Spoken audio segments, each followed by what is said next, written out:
আলু দিয়ে মাটনের ঝোল খেতে কিন্তু খুব ভালোবাসে, আর রবিবারে তো এটা হলে জমে যায়।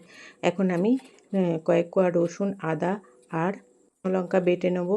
এখন মাংসটা ম্যারিনেট করার জন্য কাশ্মীরি লঙ্কার গুঁড়ো, হলুদের গুঁড়ো, কিছুটা তেল, স্বাদ মতো লবণ, মরিচের গুঁড়ো দিয়ে 1 ঘন্টা রেখে দেবো।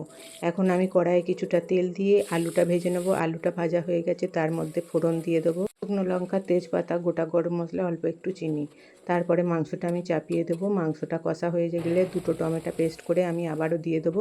এখন টমেটোর কাঁচা গন্ধ চলে গেছে। আমি এখন মাংসটা প্রেসার কুকারে ঢেলে নেবো। কড়াইয়ে জলটা গরম করে আমি প্রেসার কুকারের মধ্যে ঢেলে দেবো।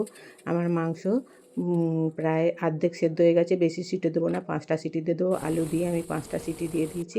সিটি খুলে দেখি পুরো আমার সিদ্ধ হয়ে গেছে। ওপর থেকে গোটা কাঁচা লঙ্কা, ধনেপাতা আর গরম মশলা দিয়ে একটু নেড়ে চেড়ে নামিয়ে নেব। এইভাবে মাটন কষা দারুণ খেতে লাগে।